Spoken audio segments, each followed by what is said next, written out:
ஆலந்தூர் தொகுதி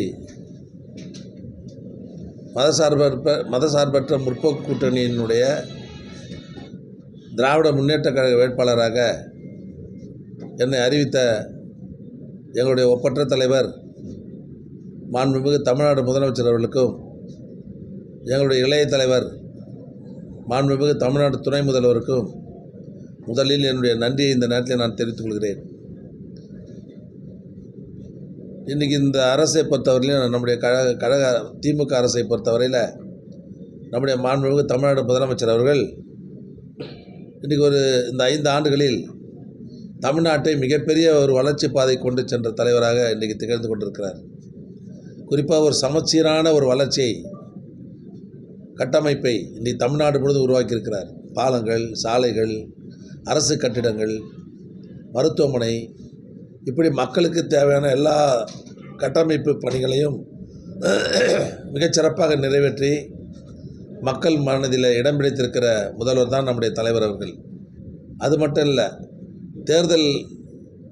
கடந்த சட்டமன்ற தேர்தலுக்கு முன்பாக திராவிட முன்னேற்றக் கழக அரசு ஆட்சி பொறுப்புக்கு வந்தால் தமிழகத்தில் இருக்கிற ஏழை எளிய தாழ்த்தப்பட்ட பிற்படுத்தப்பட்ட மக்களுடைய வாழ்க்கை தரை உயர்த்திட வேண்டும் என்ற நிலையில் பல்வேறு திட்டங்களை அறிவித்தார்கள்.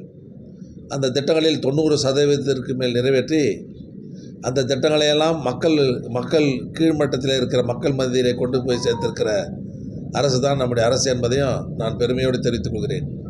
அது இல்லாத இயக்கத் தோழர்களை, கடந்த 1 ஆண்டு காலமாக இயக்கத் தோழர்களை பல்வேறு கட்ட பணிகளை செய்ய சொல்லி எங்களுக்கெல்லாம் வேலை வாங்கி இந்த இயக்கத்தையும் தூக்கி நிறுத்தியிருக்கிற பெருமை தலைவருக்கு உண்டு. ஆக கட்டமைப்பை சரியாக வச்சுருக்கிறாரு. ஆட்சியுடைய திட்டங்கள் மக்களை போய் சென்றிருக்கிறது. அதாவது கட்சியும் பலமாக வச்சுருக்கிறாரு. அது இல்லாத பெரிய விவகாரம்னா கூட்டணி, இன்றைக்கி பெரிய பலமான கூட்டணி. தொடர்ந்து 2017 இன்று வரை இப்போ இந்த கூட்டணி, இப்போ இந்த ஆண்டு கூட ஒரு கட்சி எக்ஸ்ட்ரா வந்துருக்குது.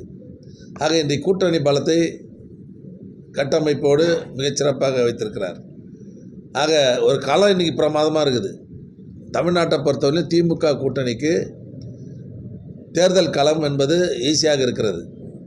மக்கள் மத்தியில் மிகப்பெரிய செல்வாக்கு படைத்த தலைவராக நம்முடைய முதலமைச்சர் இருக்கிறார்.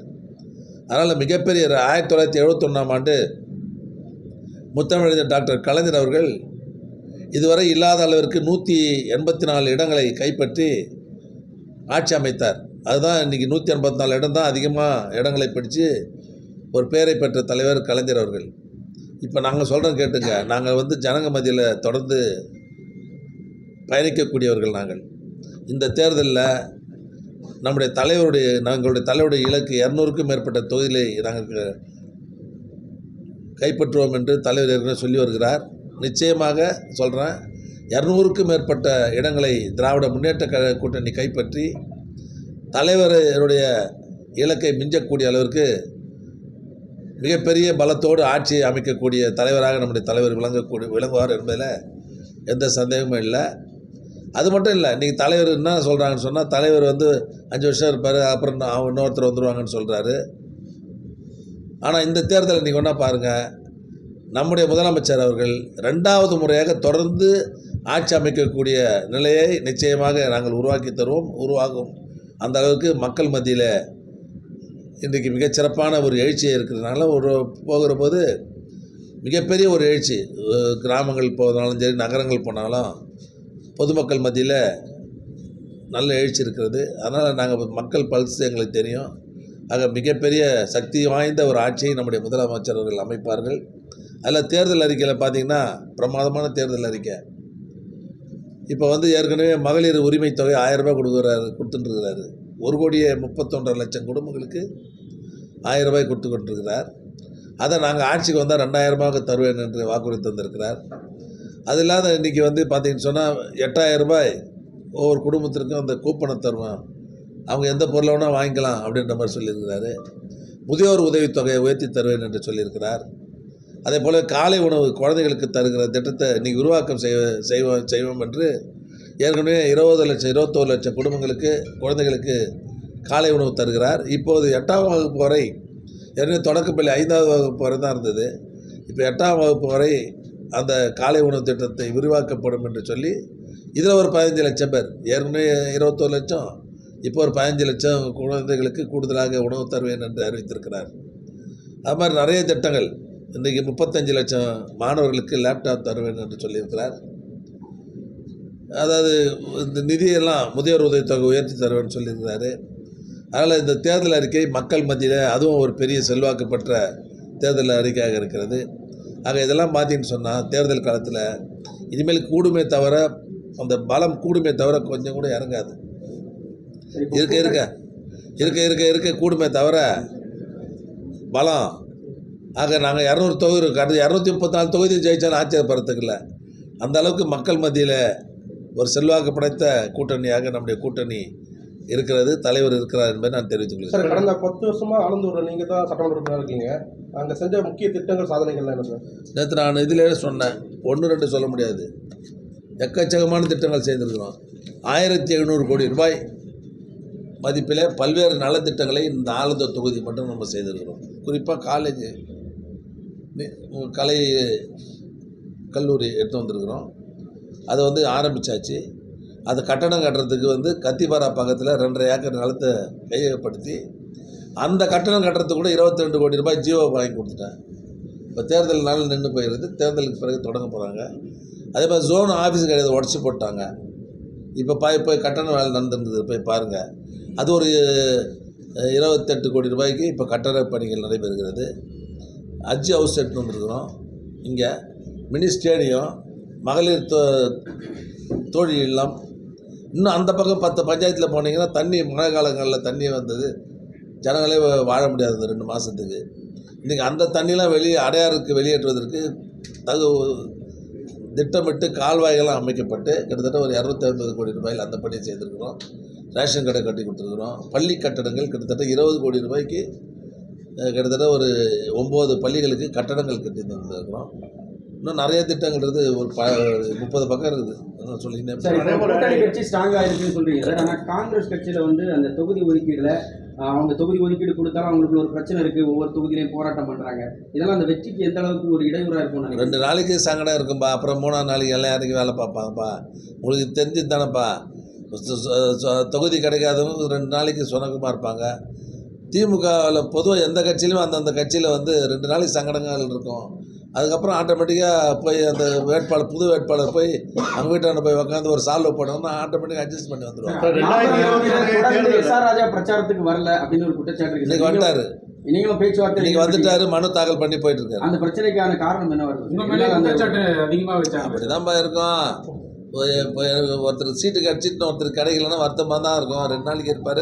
முந்தானத்து நான் அவர் வீட்டுக்கே போனேன், பேச்சுட்டு சரி பண்ணிட்டோம். இன்றைக்கி அவர் தான் மனு தாக்கல் பண்ணியிருக்கிறார். சார், அதாவது நீங்கள் பொறுப்பு வகிக்கக்கூடிய மாவட்டத்தில் 2 தொகுதிகள் ஒரு தொகுதி கூட்டணி கட்சிக்கும், ஒரு தொகுதியில் வேட்பாளர் மாற்றப்பட்டதுனால அதுக்கு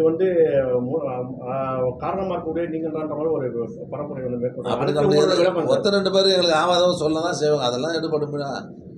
அதெல்லாம் எடுபடாது. ஏன் 2006 3 தொகுதியை காங்கிரஸுக்கு கொடுத்தாங்க, 2 தொகுதி காங்கிரஸ் கொடுத்தாங்க, 3 தொகுதி பிஎம்கே கொடுத்தாங்க, 9 தொகுதியில். அப்போ நாங்கள் ஜெயிக்க தான் வச்சோம் இல்லையா? அதனால் கட்சிக்காரங்கெல்லாம் நாங்கள்லாம் கணத்தில் குச்சி செத்து போடணும், செத்து போடுவோம். கட்சி தான் எங்களுக்கு முக்கியம். இப்போ நாளைக்கு எனக்கே சீட்டு இல்லைனா கூட நான் என்ன பண்ணுவேன்? யாருக்கு அறிகிறோம் அவங்களுக்கு தான் நாங்கள் வேலை செய்யணும். அதான் கட்சி. இப்போ நம்ம 3 வாட்டி எம்எல்ஏ இருந்தோம், தொடர்ந்து நம்மளே இருக்க முடியுமா?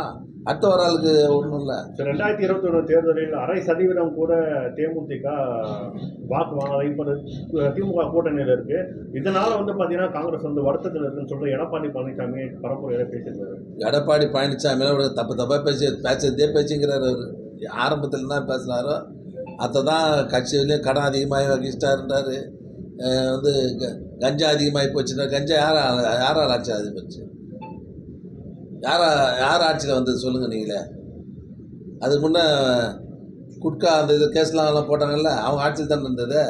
நம்ம வந்ததுக்கப்புறம் தான் நிறைய கேஸ் போட்டு இன்றைக்கி தடுத்துருக்குறோம். நம்ம சும்மா இப்போ தேவையில்லாமல் எதிர்கட்சி ஆளுங்கட்சி மேலே தப்பு சொல்லணும்னு சொல்லிட்டு இருக்காங்க. அதெல்லாம் மக்கள் தமிழ்நாட்டை போல புதுச்சேரியிலும் பார்த்தீங்கன்னா திமுக காங்கிரஸ் கூட்டணி ஒரு குழப்பமான கூட்டணின்னு சொல்லிட்டு நடிகர் விஜய் சொல்லியிருக்காரு. ஏங்க அவரெல்லாம் விடுங்க, நம்ம தமிழ்நாட்டை பற்றி பேசுங்க. எனக்கு அது தெரியலங்க எனக்கு. முதல்வர் ஸ்டாலின் சொன்ன கேஸ் மானியம், வேலை வாய்ப்பு, நீட் ரத்து இவை அனைத்தும் என்ன ஆச்சு? மீண்டும் அடுத்த கட்ட பொய் வாக்குறுதிகள் முதல்வர் ஸ்டாலின் ரெடியாகி விட்டார் அப்படின்ட்டு தாவேகா தலைவர் விஜய் பரப்புரையில் குற்றச்சாட்டு. ஏங்க எங்கள் மேலே எங்கள் ஆட்சி வந்தால் நிச்சயமாக எல்லாம் சேர்ந்துட்டு இருப்போம். மேலே நம்மளுக்கு எதிர்ப்பான நம்மளுக்கு கொடுக்க வேண்டிய பணமும் தரல, ஒன்றியும் தரல. திமுக மேலே இருக்கிற கோபத்தில் தமிழ்நாட்டு மக்களை புறக்கணிக்கிற ஒரு ஆட்சி மத்தியில் இருக்குது, உங்களுக்கு தெரியும். நம்ம இங்கே வந்து தீர்மானம் போட்டு தான் அனுப்புகிறோம், செய்யலை. அதுக்கு தான் குரல் கொடுத்துட்டுருக்குறோம். மத்திய அரசு எதிர்த்து இந்தியாவிலேயே குரல் கொடுத்து கொண்டிருக்கிற ஒரே தலைவர் எங்களுடைய முதல்வர் தான். சார் கடைசி கேள்வி சார், இதோ என்ன சொல்லியிருக்காருன்னா, தேர்தல் ஆணையம் வந்து அதாவது காவல்துறையினர் முறையான பாதுகாப்புகள் வந்து எனக்கு வந்து வழங்க மாட்டாங்க அப்படின்னு சொல்லிட்டு டெல்லிக்கு வந்து தாவேகா சார்பில் வந்து ஒரு அறிக்கை கம்ப்ளைண்ட் கொடுக்கப்பட்டிருக்கு. அதுவும் இங்கே இருக்கக்கூடிய காவல்துறை முதல்வரோட கட்டுப்பாடு தான் இன்னொரு ஒரு குற்றச்சாட்டு வச்சிருக்காரு. நம்ம தேர்தல் ஆணையம் உங்களுக்கு தெரியும். இப்போ நீங்கள் வந்தீங்க, எத்தனை பேர் விட்டு? நான் தான் மந்திரி, எல்லா போலீஸ்காரும் எனக்கு வேண்டிய ஆள் தான். எத்தனை பேர் உள்ளே விட்டாங்க சொல்லுங்கள், நீங்கள் தான் சொல்லணும். ஒரு ஆள் எக்ஸ்ட்ரா வந்து கூட வெளியே அனுப்பிச்சி விட்டாங்கல்ல. இன்றைக்கி தேர்தல் ஆணையம் யார் கட்டுப்பாட்டில் இருக்குது சொல்லுங்கள் பார்க்கலாம். அவர் தான் இப்போ மனுவே 2வது வாட்டி போடுறாரு, தெரியல உங்களுக்கு? ஒரு தலைவராக இருக்கிற மனு ஒழுங்காக போடணும்லப்பா. அந்த மனுவை சரியில்லைன்னு சொல்லிட்டு 2வது வாட்டி போடுறாங்க. இந்த லட்சத்தில் அந்த கட்சி இது, அதை பற்றி கேட்குறீங்களே. நன்றி, வணக்கம். 5 வருஷத்துல கொளத்தூர் தொகுதியில பாத்தீங்கன்னா 1340 கோடி ரூபாய் வந்து திட்டங்கள் நடந்திருக்கு. ஆலந்தூர் தொகுதியில 1700 கோடி ரூபாய் திட்டங்கள் நடந்திருக்கு. 2வது தமிழ்நாட்டிலேயே ஆலந்தூர் தொகுதியில தான் அதிக இது நடந்திருக்கு. அதை பத்தி உங்களுடைய கருத்து? அந்த மக்களுக்கு என்னென்ன தேவையோ அதுதான், அதுக்கேற்ற மாதிரி தான் பொருளாதாரம் இருக்கும். பொருளாதாரத்தை செலவு பண்ண முடியும். சொல்லுங்கள் பார்க்கலாம். எனக்கு கொடுத்த புள்ளி விவரம் நாங்கள் செய்த பட்டியலே இருக்குது எங்ககிட்ட, எந்தெந்த வேலைக்கு எவ்வளோ ரூபான்னு சொல்லிட்டு நான் வேணால் பார்க்குறேன். அது அந்த தொகுதியில் சின்ன தொகுதி, அதுக்கு எவ்வளோ செலவு பண்ண முடியுமோ அது பண்ணியிருப்பாங்க. நம்மளது பெரிய தொகுதி, நிறைய திட்டங்கள் செய்ய வேண்டியிருந்தது. இவ்வளோ பண்ணனால தான் நாங்கள் நிமிர்ந்து நிற்கிறோம். சார், உங்களை எதிர்த்து போட்டியிடுறதுக்கு ஆலந்தூர்லேருந்து அதிமுக சார்பிலும் சில மற்ற கட்சிகளும் சார் வெளியே இருக்கக்கூடிய கேண்டிடேட்டே எடுத்து வந்து போடுறாங்க. அப்புறம் தாமோன் பர்சன் அவர்கள் எதிர்க்கக்கூடிய ஒரு கேண்டிடேட் வந்து அதிமுக பிற கட்சிகளும் ஆலந்தூர் தான் நினைக்கிறீங்களா? சார், நாங்கள் வந்து வடர்மதியை பார்த்தோம், பண்ருட்டி ராமச்சந்திரனை பார்த்தோம். யாரோ எவ்வளோ பெரிய ஆளும் பார்க்கக்கூடிய கட்சி தான் திமுக, புரியுதுங்களா? அது எவ்வளோ பெரிய ஆளாக இருந்தாலும் சரி, பார்க்கலையா? நம்ம இந்த தொகுதியில் பண்ருட்டி ராமச்சந்திரன் நிற்கலையா? அதிமுக மூத்த தலைவர். ஏன் வளர்மதி நிற்கலையா இந்த தொகுதியில்? பார்க்கலையா? நாங்கள் எல்லாத்தையும் பார்ப்போம். ஆலந்தூர் தொகுதியில் வந்து இந்த முறை நீங்க போட்டியிட போற சொல்ல மக்களுக்கு என்ன ஒரு முக்கியமான கோரிக்கையா நீங்க நேற்று செயலர் கூடத்தில் வாக்குறுதியாக கொடுத்தாங்க. இல்ல சார், அதில் இது வரைக்கும் செஞ்சதே சொல்லிட்டீங்க. ஆமா, இப்போ அடுத்தது புதுசா என்ன? அதான் நேற்று நம்ம இந்த செயலர் கூடத்துலேயே சொன்னேன் நான். அதில் வந்து பார்த்தீங்கன்னா இப்போ ஆலந்தூரில் இருக்கிற 11 வார்டு, ஒரு வார்டு பல்லாவரத்தில் இருக்குது. 11 வார்டுலேயும் மேலே இருக்கிற அந்த எலக்ட்ரிக் ஒயர்களை அண்டர் கிரவுண்ட் கேபிள் போட போகிறேன். அதுதான் முக்கியம். அது நிறைய மக்களுடைய நீண்ட நாள் கோரிக்கை, அது நிச்சயமாக பண்ண போகிறேன். அது இல்லாத அந்த 10 பஞ்சாயத்துக்கு பாதாள சாக்கடை பணி, மெட்ரோ குடிநீர் கொண்டு வர போகிறேன். அது ஒன்று. 2வது அது இல்லாமல் வந்து ஒரு 4-5 தெருக்கெல்லாம் ரொம்ப சந்தெல்லாம் சின்னதாக இருக்குது. அந்த பக்கம் மணப்பாக்கம் கெருகம்பாக்கம் ரோடு உங்களுக்கு தெரியும், Kovur Thandalam road, Kovur Chinnapadacheri road, Kovur Manimedu road, இதெல்லாம் சின்னதாக இருக்குது. ஆனால் ஜனங்க நிறையா இருக்கிறாங்க. அந்த சாலையெல்லாம் விரிவாக்கம் பண்ணி தரேன்னு சொல்லியிருக்கிறேன். அது ஜனங்களுடைய கோரிக்கை. அது மட்டும் இல்லாமல் அதாவது அந்த பஞ்சாயத்துகளில் வந்து நகராட்சியில் தான் மெட்ரோ குடிநீர் இருக்கும், கிராமங்களில் கிடையாது. இப்போ 3 ஊருக்கு எடுத்து வந்துருக்குறேன், இன்னும் ஒரு 7 ஊருக்கு எடுத்து வரணும். அந்த ஊருக்கு தான் நாங்கள் மெட்ரோ தண்ணி எடுத்து வரணும்னு சொல்லியிருக்கிறேன். இது என்னுடைய சட்டமன்ற ஜனங்க தேர்ந்தெடுத்தாங்கன்னா அடுத்து இந்த தொகுதிக்கு இந்த பணிகளை செய்வேன் என்பது. இன்றைய துறை முதலமைச்சர்